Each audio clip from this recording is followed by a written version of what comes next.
Hi everybody, Sherilyn Rose here. Hey, I'm trying to squeeze in some more Christmas in July videos before we run out of July.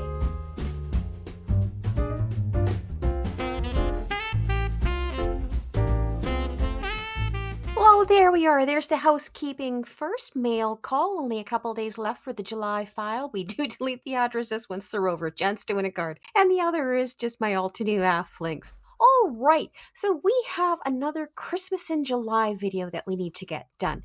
This card was for one of the Christmas in July hops over at Instagram, and I don't think this one had any parameters. It was just one that on the 25th we were just doing something Christmassy. Now, this stencil, the Serene Landscapes from Altenew, I had recently won one of the inspiration challenges, and so I was fortunate enough to actually have a gift certificate to go and buy some crafty things, and this one happened to be available, and so I grabbed it because you guys all know I'm on this thing with the hills lately, and I love stencils with like the hill landscapes in the background, and you can put little die cut houses and stuff in front of them, and trees and just all sorts of other stuff. So I got it, and this is the first time I had pulled it out, even though these stencils are numbered, 1, 2, and then the sections that they've got, if they do have a section split between top and bottom for different parts of the background, even though they're numbered, it's still fitting everything into place. And because I'm using an A2 panel and not a full 6x6, which I rarely do 6x6 squares, but because I'm doing an A2, I've got most of it jammed over on the one side.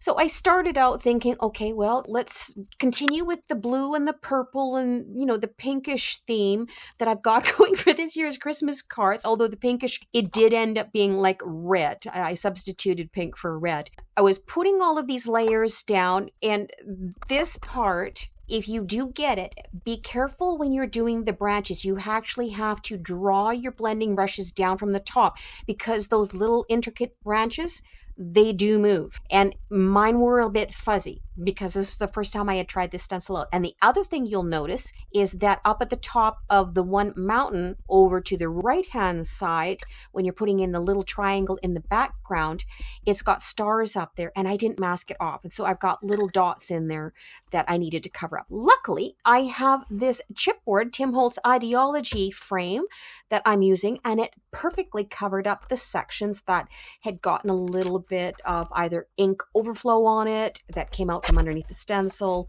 or that were from the little dots from where the stars would have been. So I've traced around the outside of it so that I can fit that panel after it's been cut down onto the back of the window. I thought of putting plastic in for the window for the glass, and then I kind of kicked myself I didn't, because I could put snowflakes behind there and I could have had a shaker window. Anyway, we're going to jump to the inside of the card, close to my heart. Love with all the trimmings again.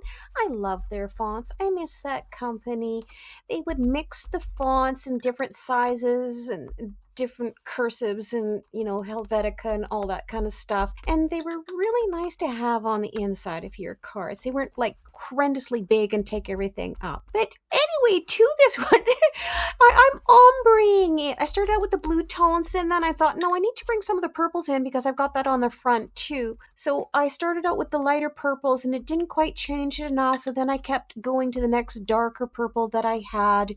Of course, concentrating it down towards the bottom more, and then, highlighting that bottom word until I got the blend that I wanted. And then I thought, well, I'll bring the red in. So for the sub-sentiment, that's what I did. I had out like one of the crimson reds and was being very careful, of course, not to smoosh it too hard so that I didn't wreck the lettering. But I wanted it to shine. So, the trick of bringing in one of the glimmer golds. So this was the antique gold, the pigment ink. That one you have to do a couple of times to get that shimmer on there. So we've got that sitting aside to dry. And around the outside, I started pulling out red. I thought I need red to match this window frame. And there was a whole bunch of poinsettias. I said, okay, great, poinsettias. There's a whole bunch of them, and they were shiny and same kind of color tones. And now it looks like my 1909 grandmother's wallpaper that she just wanted poinsettia wallpaper all over the place. But she's got a couple of poinsettias on the windowsill, right? And those ones were a matte finish, so they didn't look quite so crazy. But can you imagine going into someone's boudoir and it's like, oh, they love poinsettias that much that they've got that wallpaper all over the place? I'd love it. I would love to have a grandma like that. She'd be in the purple hat group for sure. We had a couple of the matte colored ones left over. This was all, by the way, the Tim Holtz ephemera and the ideology, the sticker book and stuff. So I put a couple of the poinsettias on the inside.